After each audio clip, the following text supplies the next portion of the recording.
قل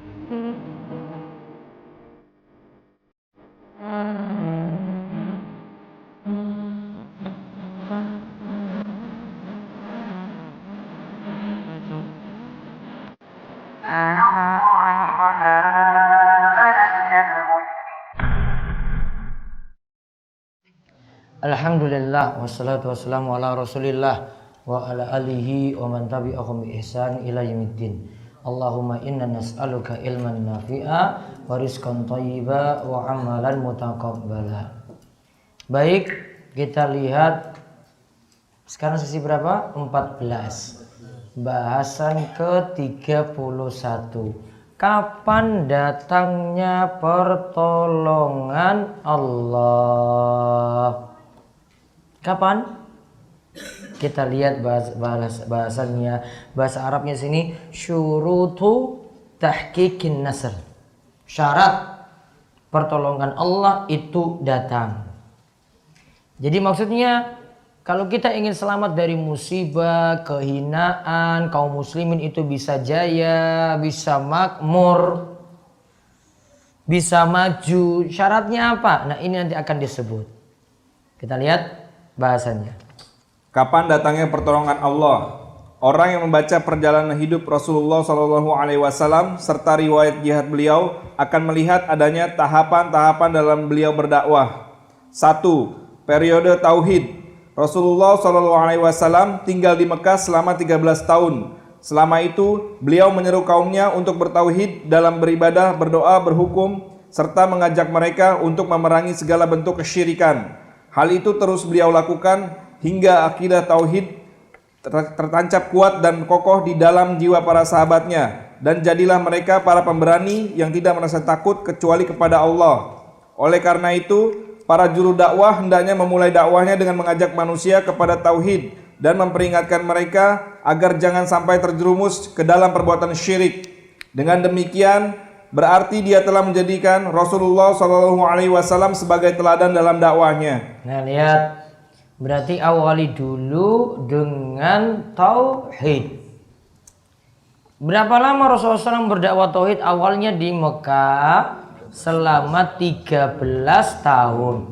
Beliau menancapkan pemahaman akidah yang benar pada para sahabatnya dulu. Makanya ayat-ayat yang membicarakan tentang tauhid itu kita temukan pada ayat-ayat yang ada pada juz 30, pendek-pendek situ ayatnya.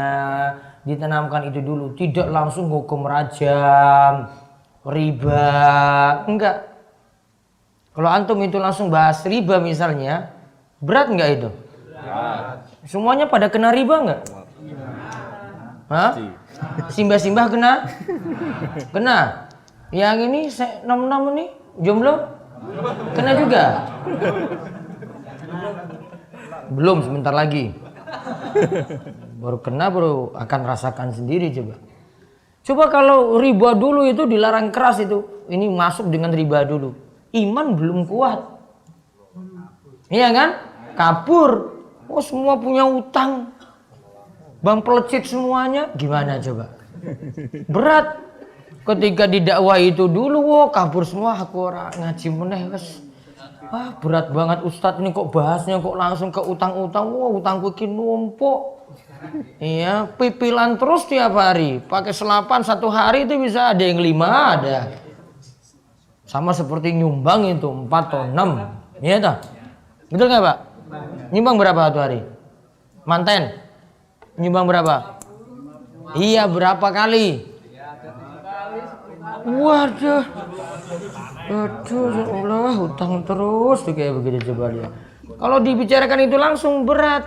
Coba kalau tauhid tenang dulu, ya kan? Ketenangan masuk, iman masuk, sudah ya tawakalnya penuh pada Allah. Rasa takutnya itu hanya kepada Allah. Sudah, setelah itu ya akidahnya kuat. Masuk masalah-masalah seperti riba mudah untuk menerima.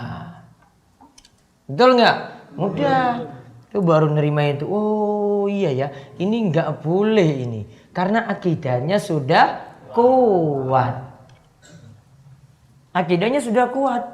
13 tahun itu Rasulullah SAW dakwah di Mekah dulu seperti itu. Maka para sahabat tidak merasa takut kecuali kepada Allah. Rasa takut apa ini? Rasa takut apa yang kemarin? Ibadah. Apa semua rasa takut? Tercela? Takut anjing boleh nggak? Boleh. Takut ular lewat gitu? Boleh. Takut gelap? Hah? Nggak boleh, takut gelap. Syirik. Berarti syirik lari. Di mobil Pak ya. Boleh nggak takut gelap? Boleh. Lampunya mati, takut sekali saya. Iya kan, siapa tahu ada ancaman-ancaman bahaya-bahaya ya kan? Boleh. Kan kemarin.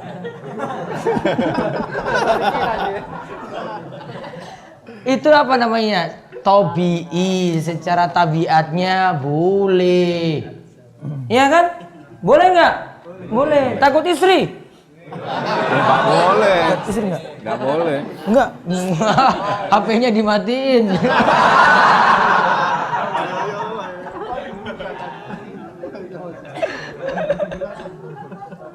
Takut istri, boleh nggak? Syirik nggak? Syirik loh nanti itu kan. Masih boleh, itu tabiat, iya dah.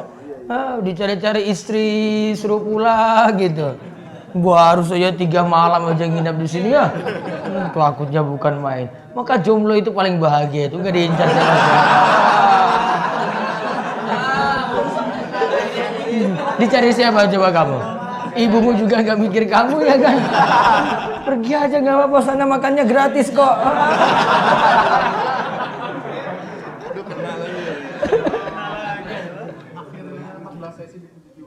14 sesi jomblo dipuji juga akhirnya. Alhamdulillah. Baru kali ini satu aja yang ini pujian.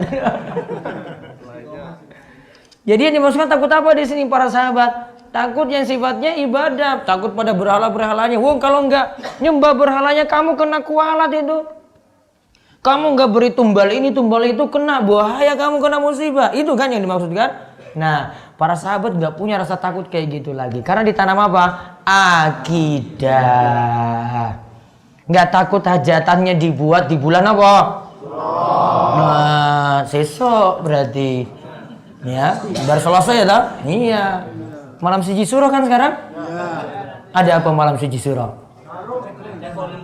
Narung ada apa meneh? Oh, doa awal tahun apa lagi? Oh, final volley nanti malam. Malam siji suro ya. Kamu nekat sekali nih. Pakai baju hijau, nggak takut lagi. Sudah ditanamkan akidah ya kan? Nggak takut kayak begitu. Oh, saya nggak takut itu buat hajatan kayak gini. Oh, nggak takut. Allah yang menyelamatkan kok. Apa karena pakai baju itu sampai kena ini? Oh, enggak juga. Ini biasa. Ya, makanya kalau jalan-jalan ke pantai nanti sore tah? Iya. Enggak apa-apa hijau. Bilang aja, oh kalau saking DS Pak. Ya sudah, mereka sudah tahu. Oh, dia. Gitu.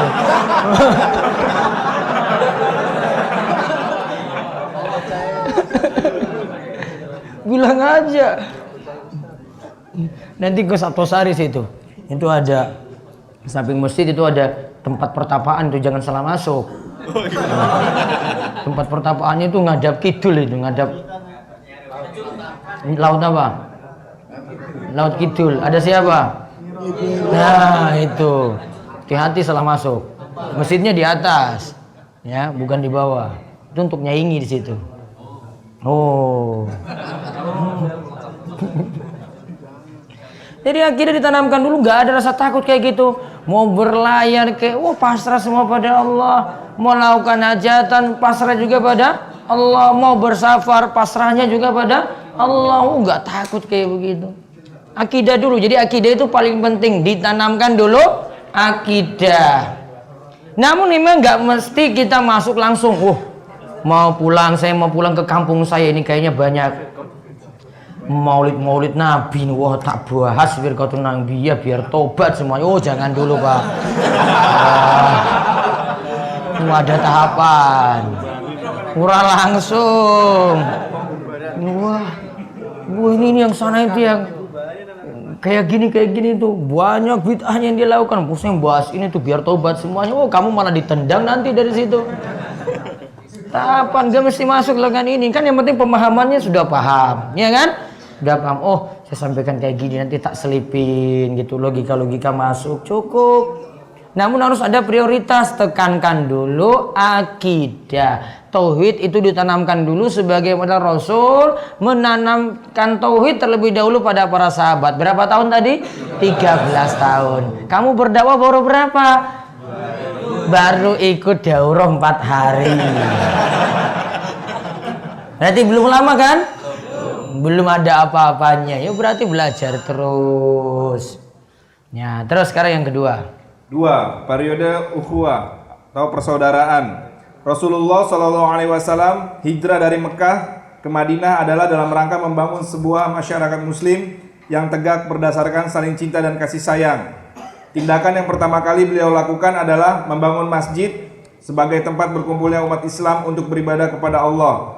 Minimal 5 kali sehari mereka berkumpul di masjid untuk mengatur langkah kehidupan bersama. Kemudian Rasulullah SAW segera mempersaudarakan kaum Ansor, yaitu penduduk Madinah, dengan kaum Muhajirin yang telah meninggalkan negerinya, Mekah, beserta segala harta benda mereka. Orang-orang Ansor pun lalu menawarkan harta benda mereka kepada kaum Muhajirin serta membantu memenuhi segala apa yang diperlukan.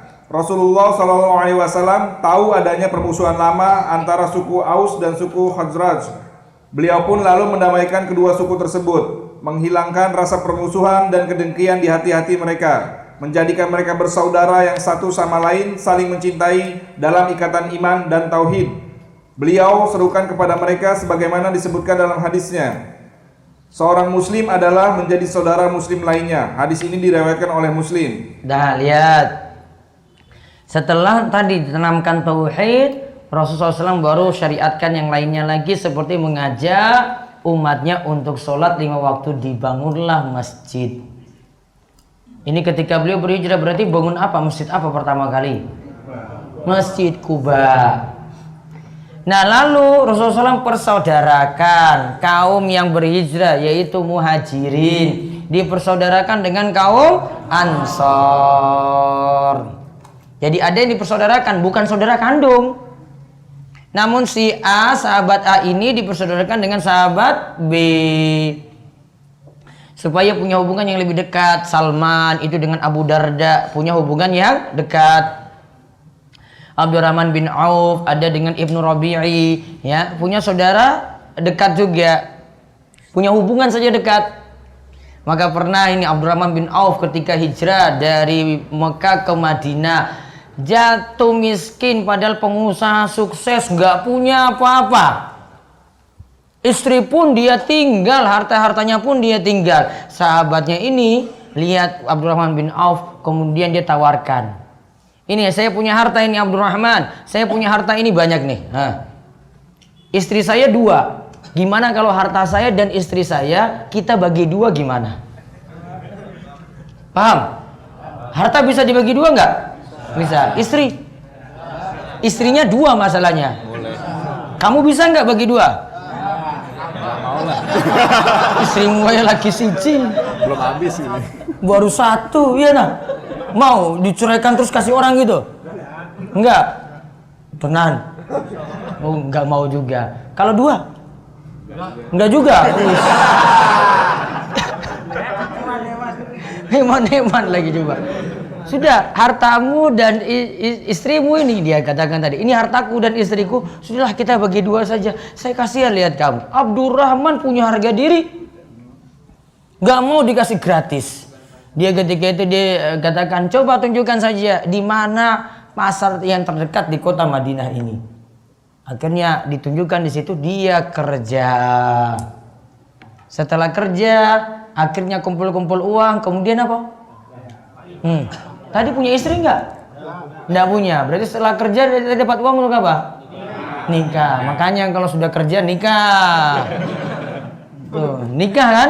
Terus Rasulullah SAW tahu, Abdurrahman kok nggak bilang-bilang kalau sudah nikah gitu. Dia lihat di pakaiannya Abdurrahman itu ada bekas parfum perempuan. Ya, bekas parfum perempuan. Rasul tanya, Ini kan cuma untuk pengantin, ini malam pertama ini. Bisa-bisanya kamu itu kayak gitu. Kamu sudah nikah apa belum? Sudah wahai Rasulullah. Terus kamu sudah walimah? Belum. Terus Rasulullah SAW katakan, aulim walau bisyatin. Buatlah walimah walaupun dengan seekor kambing. Harga kambing berapa? Berapa? 3 juta. Nah, buatlah pesta nikah walaupun dengan 3 juta rupiah. Bisa nggak? Bisa. Kok kamu belum nikah juga?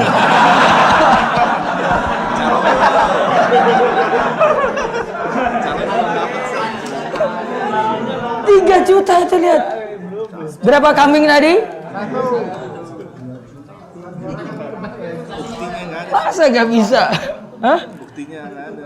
Oh, buktinya nggak ada. Cari. Nggak cari di pasar. Itu tadi. Pelajarannya apa dari Abdurrahman bin Auf? Dia dipersaudarakan, saudaranya peduli dengan dia, itu lihat. Ini makanya tahap berikutnya setelah tauhid dipersaudarakan. Sekarang lihat catatannya, lihat. Saling mencintai dalam ikatan iman dan tauhid. Lihat di kalimat-kalimat terakhir itu. Berarti persaudaraan yang benar, persaudaraan di atas iman dan tauhid. Bukan ini jadi pemilik jimat sakti terus temanan dengan orang yang bertauhid. Enggak. Bukan yang ini sering ke dukun, temanan dengan ini. Enggak. Bukan ini jadi ahli kubur. Bahasanya kemarin kuburiun. Temanan dengan kamu coba. Tenang itu kamu kayak gitu itu. Ya, dia jamasi krisnya terus. Tahu jamasi? Dicuci, terus diapain? Kayaknya bekas airnya itu diapain lagi gitulah. Kasih minyak, diminyakin. Bekas airnya? Ada yang ngalap berkah lagi kok dengan bekas air cucian itu. Ada diapain? Oh, dibuang sawah atau diminum? Oke, sekaratan kepiyakinan. Oh, ada yang diminum juga? Waduh, luar biasa. Coba lihat. Tenang nggak kamu kalau teman kayak begitu coba? Dia jamasi itu terus cuci krisnya terus coba. Tenang kamu tinggal kayak gitu. Bersaudara dengan seperti itu tenang? Enggak. Makanya kalau dipersaudarakan, kalau mau umat bersatu di atas apa coba? Tauhid. Maka persatuan yang benar itu di atas tauhid, bukan persatuan semuanya kumpul yang penting muslim. Bukan kayak gitu. Ya. Bukan kayak gitu. Wah, kita jalan bareng-bareng, kita kumpul bareng-bareng di sini. Namun yang satu ini, wah ahli ini, ahli itu. Saya kalau musim nanti kena, enggak usah aja lah. Nanti pada kena semuanya, wis. Capek nanti yang situ ahlu sholawatan, nih ahlu biasa gitu ya. Ada nggak? Kamu tenang kayak gitu, saya nggak tenang itu kayak begitu, gelisah saya. Jadi bersatunya itu di atas apa? Iman dan tauhid.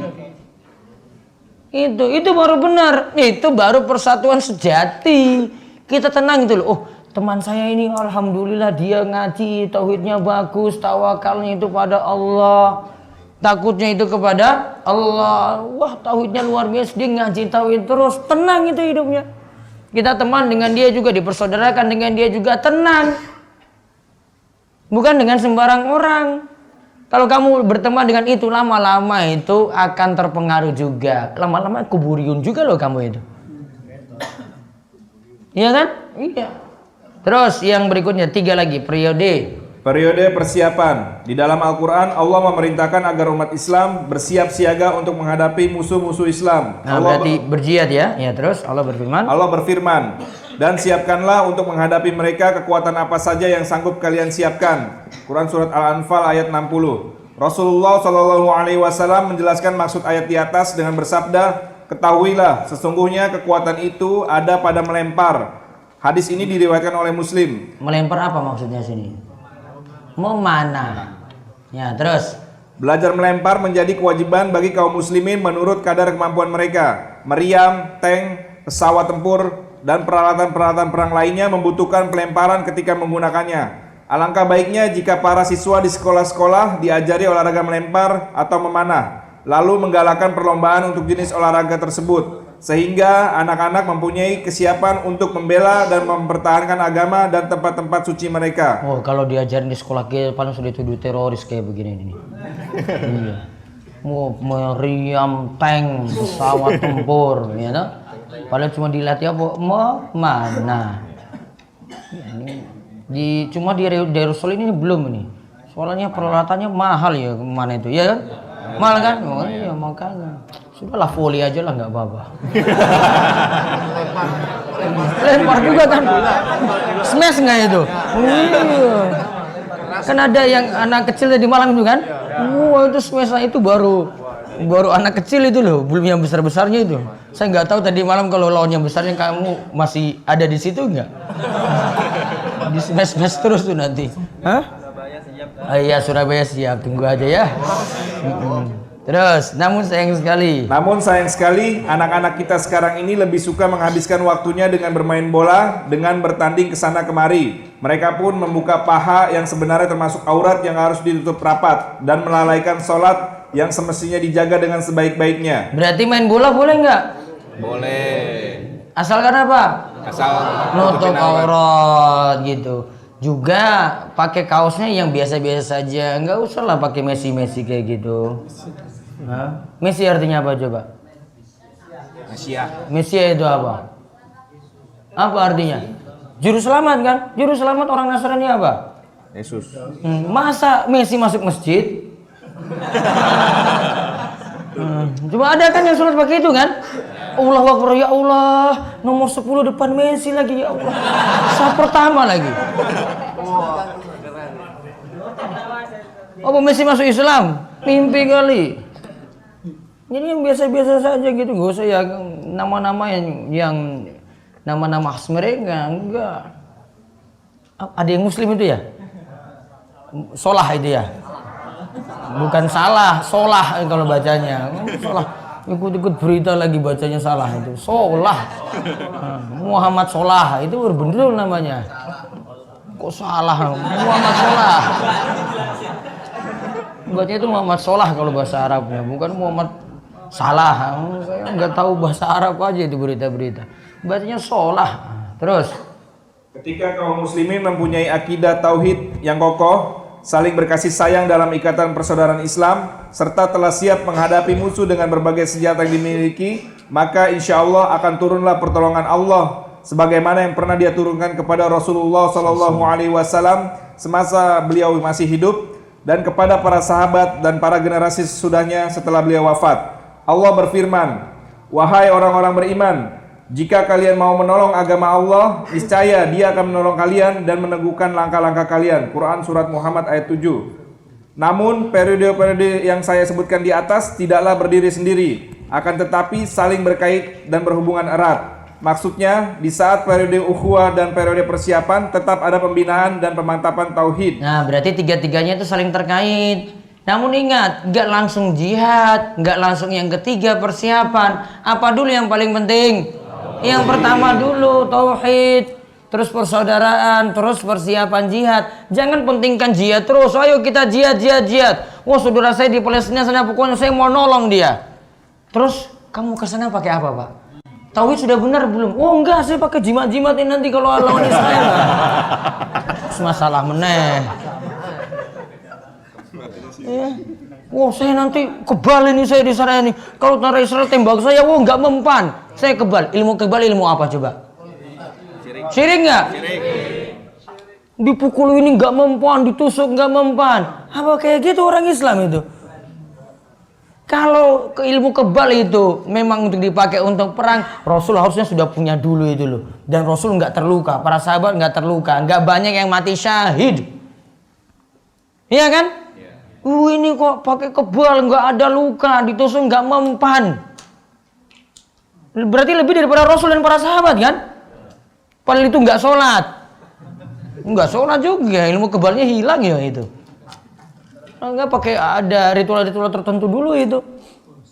Puasa macam-macam, ada pengisian apa? Jin dimasukkan dulu, baru dapat ilmu kebal. Ujung-ujungnya syirik.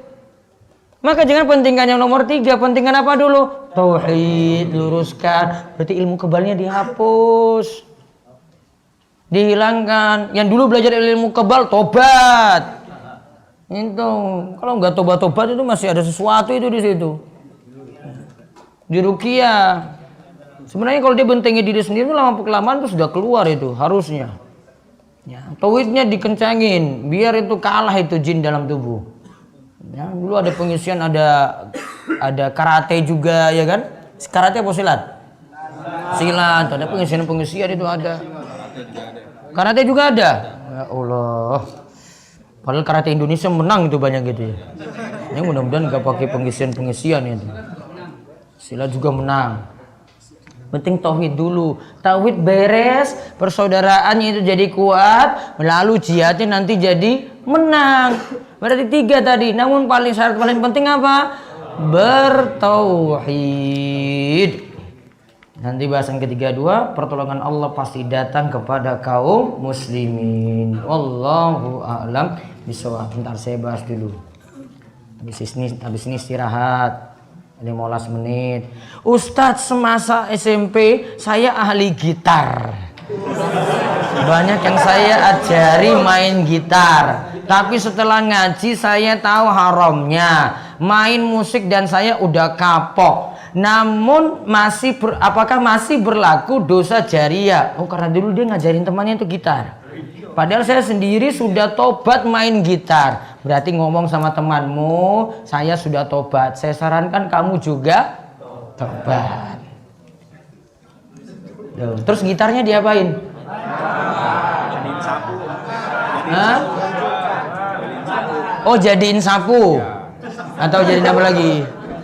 Bisa jadi alat panggang juga, taruh di situ ya, sate dibakar di situ ya. Rak buku juga bisa. Ya, kalau bisa. Kalau enggak ya wes dihancurkan saja. Terus kalau mahal gimana Ustaz? Iya ngapa? Makanya resiko tobat kayak gitu. Apakah iqomah juga dijawab? Tidak. Sebagian ulama katakan menjawab, namun yang tepat itu tidak. Apa nih, Pak? Oh, saking bawah. Kok bisa jaringan ke bawah itu loh?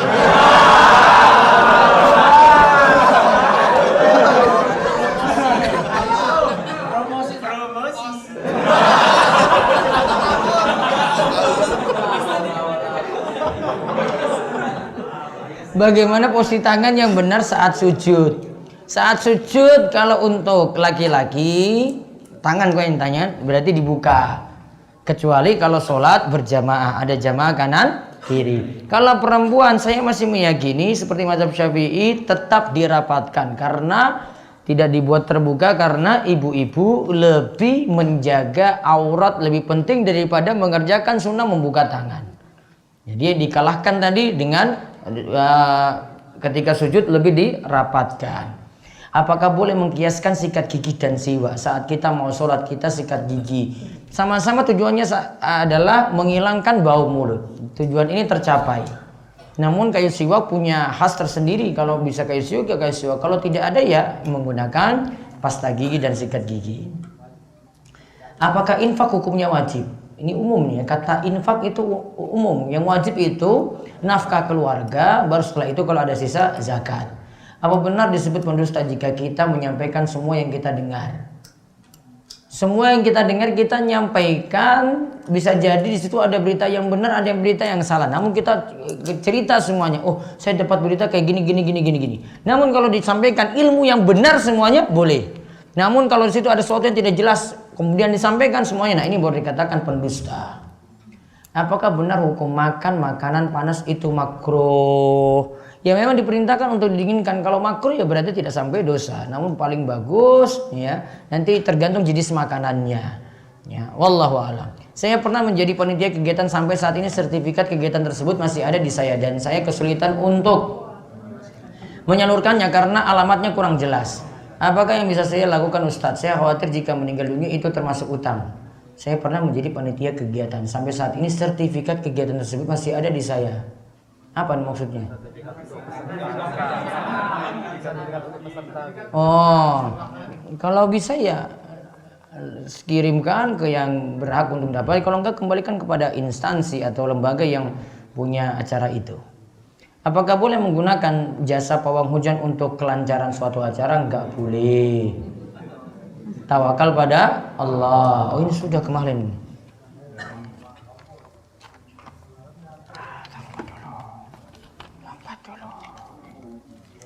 Apa yang dimaksud dengan aku mencintaimu karena Allah? Padahal sama-sama sejenis. Maksudnya mencintai karena Allah berarti mencintai karena iman kepada Allah. Bahasa Arabnya apa? Inni uhibbuka fillah. Cukup sesama jenis. Laki-laki dengan laki-laki. Kalau dengan perempuan? Kalau sudah halal. Kalau belum? Pergaweanmu ini. Saya ingin menikah dan membangun keluarga dari nol, namun permasalahannya jarang sekali ada akhwat yang mau atau orang tua yang mau minimal ada rumah atau memberi uang secara seserahan yang besar. Bagaimana ini Ustadz? Ya cari yuk akhwat ada yang sederhana kok, ngapain cari yang sulit-sulit untuk terima gitu. Ada yang sederhana. Apakah alarm ini termasuk musik? Bolehkah menggunakan alarm? Alarm yang nada musik ditinggalkan. Seperti nada telepon aja kayak gitu sudah cukup. Dalam rekrutmen kerja ada tes kesehatan yang mana proses pemeriksaan kesehatan adalah membuka kemaluan dan dipegang-pegang oleh dokter. Aduh kalau saya nggak mau kayak begini. Apakah termasuk hal darurat? Kalau ada pekerjaan yang lebih baik, cari yang lebih baik. Jika kafarat sumpah belum sempat ditunaikan namun kita keburu wafat, apakah ada efeknya di akhirat?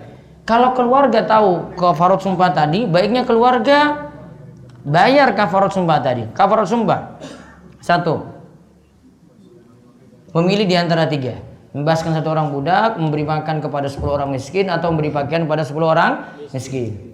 Kalau ini tidak bisa, 3 ini tidak bisa, berarti memilih puasa selama 3 hari.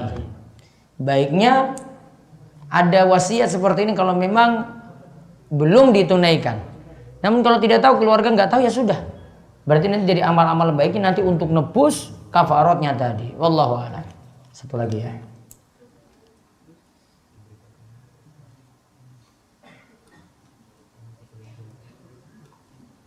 Ustadz mohon doanya teman saya nanti siang dioperasi. Semoga dilancarkan dan diberikan kesembuhan. Dan Allah beri kemudahan semuanya.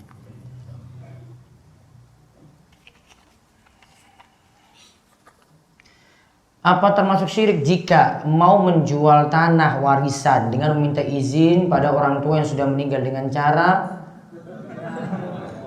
menyebut dalam doa? Enggak perlu. Ya. Bapak, Bu, saya mohon diizinkan untuk jual tanah ini. Oh, nggak perlu. Itu berarti sudah minta pada orang yang telah meninggal dunia. Padahal syaratnya tadi sudah disebutkan. Wallahu a'lam bishawab. Istirahat dulu sekitar 10-15 menit. Ngeteh dulu, kaleh ngopi. Baru lanjut lagi. Monggo.